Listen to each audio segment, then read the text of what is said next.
as we transition from the 1990s last week into the new century, we're really going to tackle some themes that maybe begin in the 2000s, but they'll continue into the 2010s. And once again, we're using the language of a television studies model presented to us from the television studies book by Jonathan Gray and Amanda Lotz. And in that book, they recommend scholars, those that study television closely, not just examine it for its potency as a text, aka a cultural artifact, aka a television show, but we also look at it for its contexts, for its how it relates to audiences, and then ultimately institutions as well, right? And we think about institutions in a number of ways. I often think about it in terms of maybe institutions that the conditions of production, right, that help mold it, the producers, right, the climate of media culture and so on. But institutions is an interesting callback because we use in a different media class a book by Arthur Asa Berger where he frames, and I believe Jason Mattel does too, in his Television and American Culture book. He notes that he makes the observation that television is an American institution in and of itself, and by that extension, it is quote unquote democratic. And that's both confusing and confounding for new ears, and that's part of its intent. But it also asks us to look deeper beneath the surface and explore what those implications are. So institutions, a floating term, but if you have a copy, if you ever come by a copy of Lotz and Gray's television studies book, they do flesh that out quite a bit in that chapter. So we're riffing off of that reality to have a conversation about televisual trends in the 2000s, 2010s. So within conversations regarding texts, we've talked about how reality TV is going to come on the scene early in the new century. It's going to be big and appease a mass audience. But we're going to have other things that are percolating as well. I mentioned CBS's dominance in terms of just volume, not necessarily quality. There's some quality, there's some innovation, but just quantity. They're drawing in the viewers with shows like the CSI franchise and really some other, that's going to morph into this contemporary love affair with NCIS and things like that. And so they're going to butter their bread on the backs of Survivor, Amazing Race, both those shows produced by Mark Burnett, and he's going to become a powerhouse in television production. He's going to make a number of hits and influence people quite a bit. And it's going to help reshape maybe the way people think about television and as a viewing experience. So we've got creative competition, though. At the same time this is happening, bolder storytelling is going to emerge on cable TV. And so the likes of FX, the network, the cable network, right, with FX short for Fox, but even darker, even edgier program, clearly geared toward not just older or adults, but adult males in particular, with the aggressive storytelling style of some of their shows. And FX is going to peek out and make a small impact. They're going to actually start some a ripple effect that's going to kind of spread. Now, I'll talk about some parallel things. They're not the first to do this or the most successful, but they are mentioned in Amanda Lotz, right, who co-authored the television studies book. This is a different book I talked about a little bit last week. The television will be revolutionized, and she looks at some case studies in one of her closing argument chapters. One of the shows she mentioned that's heavily influential was The Shield, which was incredibly aggressive, and we call it hyper-masculine in its depiction of violence and maybe in some other gratuitous areas that were pretty unheard of on broadcast or cable television at that time. You might run into some things like this, but on pay cable, right, on HBO or a channel like that, which again we can cover shortly. But FX is going to push some boundaries have become home to this kind of brand of a certain storytelling type. And really, it's in conversation and emulating what's already happening on HBO. So home box office, they were innovators in the early 80s by the nature of themselves, right? This box that brings you premier content, things like boxing from around the world, or movies as soon as they're breaking to VHS or Betamax. If you just had the HBO box in your house, you had access to all of these first run movies. So HBO had kind of established itself as this luxury arena of programming. And now they're going to get into original shows, and they're going to beef that up. By the end of the 90s, you have shows like Sopranos, Sex and the City, right? You think like male, female driven demographic programs that are very what equivalent to what we call R-rated, right? In terms of the kinds of stories they're telling, the type of content they're suggesting, if not outright showing, in the way of the classic vices, right? Sex, violence, drug use, all these things, right? And these arenas of vice are kind of becoming domesticated. They become almost like special effects to a show, the way we think about like explosions or superpowers or whatever in movies. And so HBO is going to really build its brand on the backs of that kind of programming. It's a really dark, really nihilistic prison drama, Oz, that's airing in the same time period. And they're going to grow from there. They're going to branch out, but they too will recognize they have a formula that they're going to kind of follow to varying degrees of success, right? Shows will follow like Deadwood, Big Love, and just some kind of, they're not afraid to take chances, but they're pretty highly calculated chances, the content on HBO. So HBO is going to become, if Survivor and CSI and all is like appeasing the masses throughout the 2000s, then you've got like this nest up here where TV critics and high culture people are like, no. And that's going to be this HBO content. And then somewhere last week, we talked about the demise of a certain demographic of TV viewer.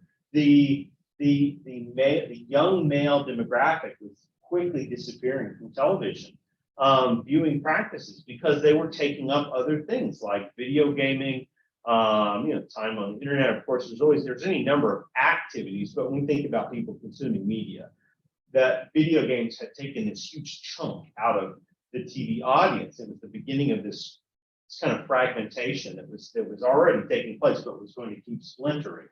And so during this time, TV,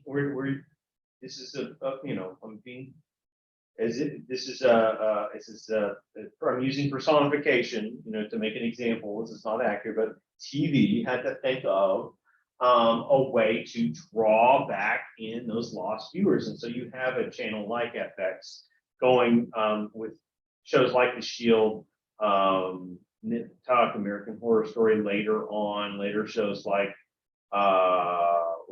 the Sons of Anarchy, Justified, and so on. They're going to follow that trend, and they're still producing shows, but they've widened in their appeal. But they're aggressively trying to reclaim that male that was no longer pacified with traditional TV programming. And so that's interesting to consider. Shows emerged, like we saw a clip from The Office during our student presentations. Single camera docu-style sitcoms emerge. You have Arrested Development it's ahead of its time, and for that reason, it's going to get canceled. It's only going to last 3 seasons, really 2.5. Incredibly clever, but again, was kind of predicting not existing in a normalcy state, where the laugh track has been cut away. They're no longer shooting in studios in front of audiences. And so the single camera shows like The Office, like Arrested Development, eventually Modern Family, and so many others will kind of come on the scene. It's not immediate. People rejected this type of show. This is why Arrested Development did fail at first. It was brought back by Netflix for a couple of other seasons, but many years later. But it didn't work because people weren't ready for it. The form wasn't familiar, if that makes sense. But they're going to keep trying until they get some hits. but that's results in a need for a smarter audience, right? So they're going to have to come up with some new unconscious marketing strategies to do that. And if we're just following our arrows here, I'll go back and do that. This results in what we call narrowcasting. That's a newer term. The narrowcast is to go after that more focused group instead of the widest possible audience. That's a big pivot. That's a huge change in the way television is not just produced and distributed, but conceptualized. And so it's going to become a bigger and bigger focus. They're going to realize that they should be going after just that primary demographic because TV keeps breaking and branching out and out. And so it's going to cultivate small but loyal audiences, which is very important. If you study marketing, if you work in marketing, that cultivating a loyal audience is the most important thing you can do because it creates free marketing for you because the loyal audience will become not just a viewer, they will become like a profit for your program. They will proselytize your message. The way we now think about people getting on Twitter to live tweet about something, posting on Facebook about that thing, or back in the day, simply going to the water cooler to talk about it, getting on message boards, which were really hitting in this 2000s period as an internet form because this is pre-social media. And so these cult audiences are going to be important to the future of television. Competition reality, we talked about that quite a bit tonight, but it's booming. One of the great things it does is it's a balance for when we think about inflation and costs just going up. By the end of the 90s, I mentioned NBC having all these powerhouse shows, Seinfeld, Friends, ER, and so on. And the cost, literally, of having a hit show is the longer it stays on the air, you renegotiate contracts. You got to pay your talent more or lose them, right? You got to keep them to keep the show going. And I think it was mentioned in a student report, likely shared Seinfeld, the cast was making over $1 million an episode in their final seasons, and it was unprecedented at that time. Well, a couple of years later, the Friends cast would do the exact same thing, and they got a little more. You want to fast forward 15 years, the final few seasons for Big Bang Theory. You think like, why wouldn't they just keep going? They didn't have to. They were making so much money. They were making more money than even the Friends cast. Lucrative. There is lucrative amounts of money to be generated and profited off of in television. It's such a booming market. We tend to think about it as this low culture form. But that's hard on the budget. And so reality TV was a savior, but also kind of a compromise because it was cheap to produce, still kind of is.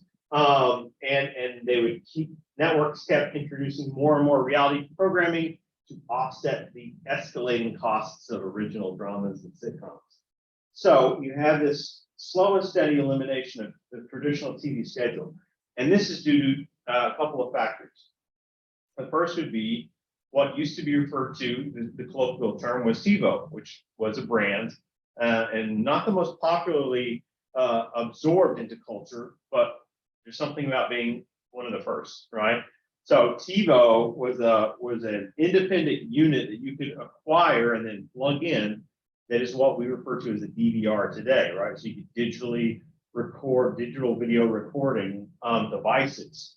And you think about now, only in recent years has all of that moved into a cloud-based unit, right? When you get YouTube TV, it's all in the cloud. So that's why you have unlimited storage capacity. Also, Google has the most storage probably of anyone on the planet.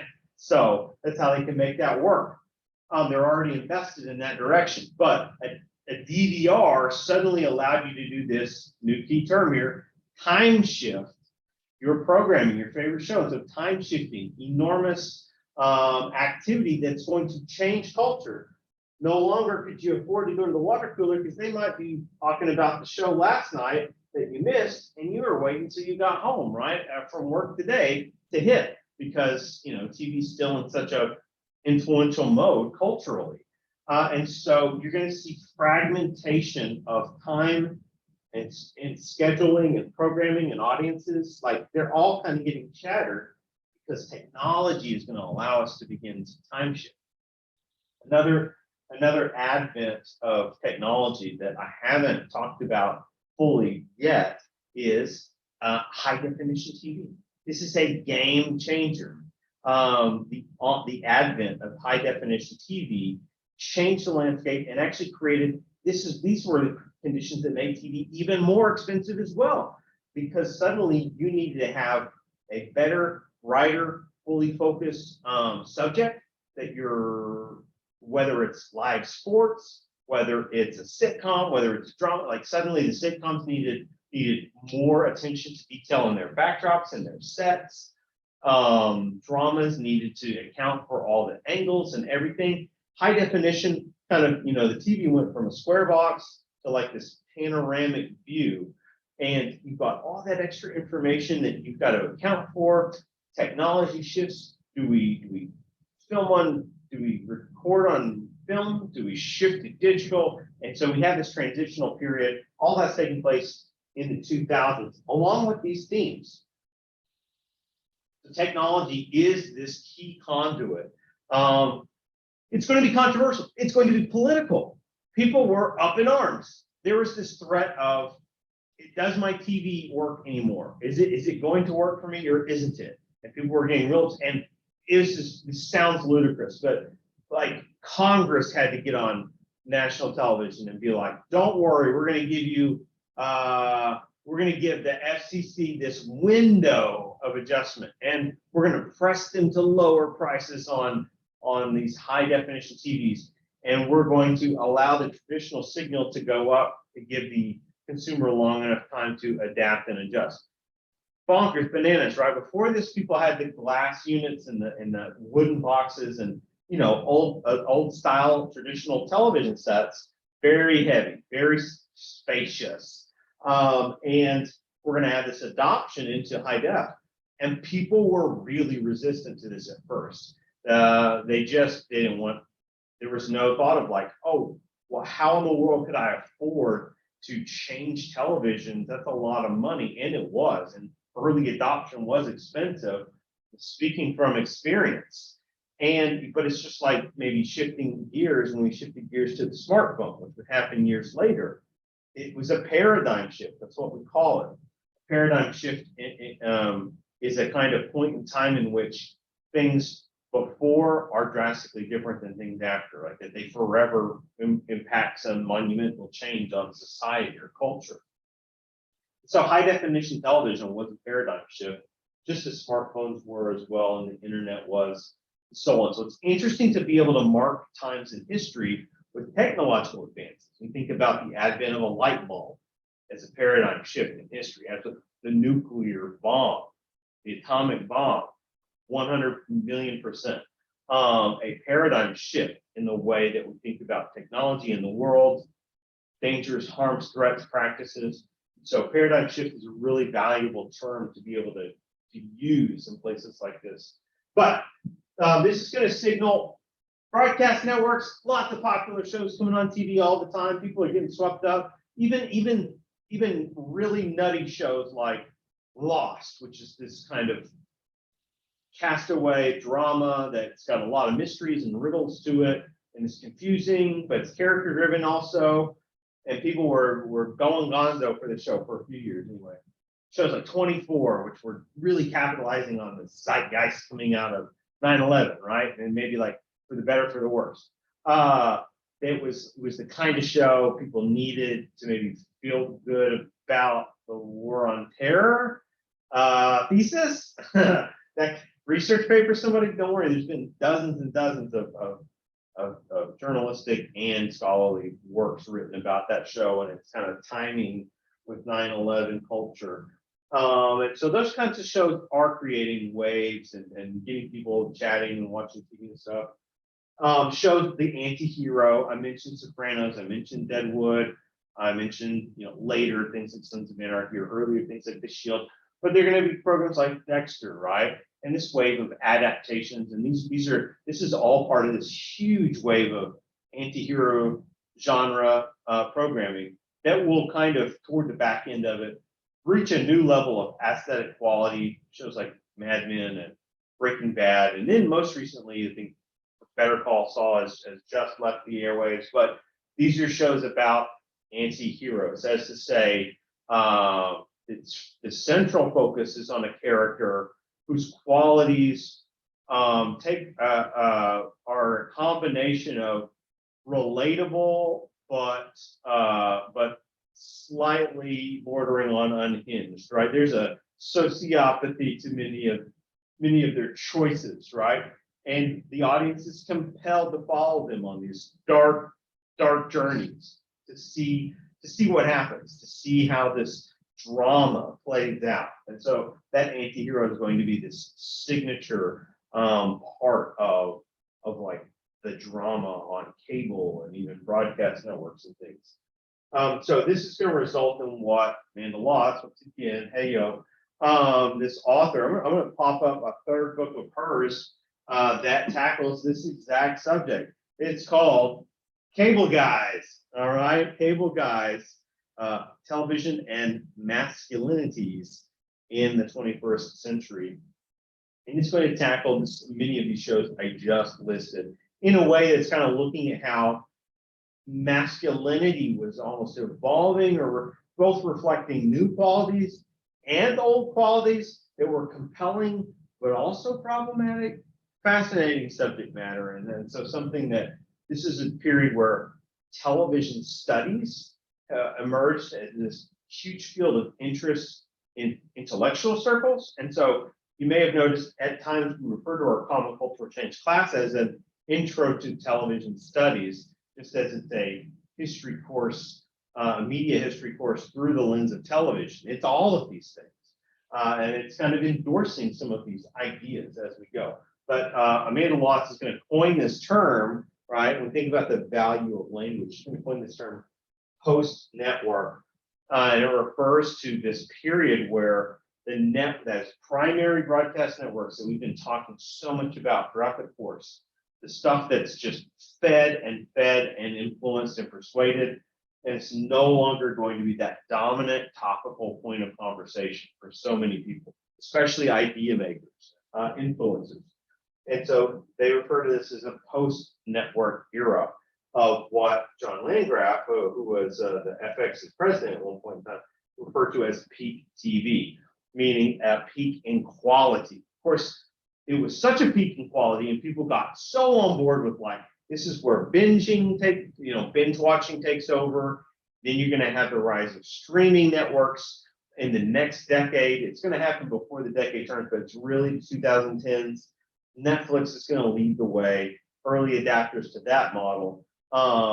This is overlapping with the DVD boom. The DVD boom is going to coincide with all this interest because suddenly people can acquire their favorite show and then binge watch it all they want, just like they would movies from the video rental store. And so really it's, when we talk about technology, once again, the DVD era is going to help bridge together these big themes. The technology through the DVD is going to allow consumers to pick and choose what they want and consume it at their own rate. And it's going to drive some economic interest for a time until the digital capabilities and technologies are in place to shift toward digital streaming, which simply couldn't exist early on. You have to develop an infrastructure for these things to be possible. And so Netflix, the reason they're going to succeed early and thus become like a de facto brand is they have spent decades developing an infrastructure at a time when others were doing other things. So they're going to come on the scene. What was the show? House of Cards. House of Cards was one of those binge-worthy anti-hero dramas on Netflix, and they're going to build their original content, basically going after that kind of audience for a while. And now they've really just spread it in every type of direction and no direction at the same time. There's a lot of interesting critical conversations about Netflix's choices and then their tendency to make lots of shows and then cancel them after only one season, maybe two. So the audience isn't getting any kind of conclusion usually to the show. It's getting kind of fed things and then just fed more things without getting those first things. And that's a destabilizing habit. and possibly a reason that some critique Netflix, right? Think of them as a lesser, maybe a middle low product for doing such a thing. So this era of peak TV going to kind of coincide in its time with some social anxieties. We've got this quote unquote culture war happening. And again, this is why a book like Cable Guys is so interesting, is it's telling a story about culture war, about maybe masculinity in crisis in the 2000s, 2010s. This is a period where we're wrestling with some ideological conflicts, right? We've invaded a couple of countries. We're kind of tethered to these wars. We've elected the first non-white or non-fully white president, and this is stirring up controversies because inherently we're kind of a nation that's sort of either too focused on an issue or avoiding issues that exist too much, right? And then everything in the middle. And so there's a lot of stuff swirling that create what critics have called the culture war. And this is going to lead to some gutsy gambles. I mentioned some, right? These shows that they're going to go on a limb and produce. And they're going to find audiences, they're going to profit, and then we're going to have even bigger shows with even larger budgets that are even more provocative in the 2010s. And things like Game of Thrones, kind of a show built for a global audience, but very R-rated material, right, in that kind of way. Stranger Things, a lot tamer actually, but it's kind of doing this sort of business of playing off of nostalgia, but dabbling in kind of making a binge-worthy product that speaks to diverse audiences. And TV's going to kind of enter this phase of growth, onset of Amazon Prime. Amazon existed in as far back as the late 90s, but it's going to get into the streaming game in the early 2010s, really start to take it serious anyway. You've got your Rokus, your Xbox Ones, all these devices. They're going to start buying for consumers the same way that channels used to divide and conquer for audiences. And so this is a new layer of, if I use this term, culture war, or we could think of it now, a more recent term is streaming war. We're going to see this media war play out, where you have channels traditionally vying for audiences, kind of fighting one another. But then you have mediums, platform mediums, like I said, Roku, Xbox, Fire Stick, a traditional box, and so on, and they're all vying for audience, consumer bases.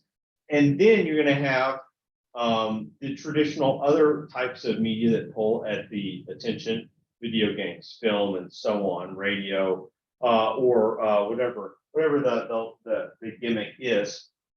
And so all of this creates like fragmentation, and the audience is kind of splintered and splintered. Thus, we see the business need to grow the global audience. And so shows like Game of Thrones, and then I'm racking my brain trying to come up with another couple of examples so it doesn't sound like the same thing. But these shows are clearly trying to reach outward. They're trying to kind of capture something that's much bigger than the domestic audience in the US. They want to become the master text overseas. And actually, that's exactly why you're going to have late players like Disney. They're going to keep gobbling up all these companies and intellectual properties. And then what did they do? They built their own streaming service, and then they start spitting out original programming. And all this Marvel content, Star Wars, if you think it's bland or what have you, well, there's it's a reason, because that doesn't have to be totally exciting, because it's going after a global audience. It's trying to get these subscriptions. It's trying to sustain so that you don't immediately quit your streaming service as soon as your favorite show is done for that season or whatever. And so these are all business strategies, and TV is kind of evolving into this media monster, because it's television and it's not television anymore. And that's kind of exciting, and also kind of interesting, certainly, but maybe even melancholy in a way that it once possessed such unique and distinct power, and now it has evolved into a new form whose future is far from over, but we can't quite project what that future is going to look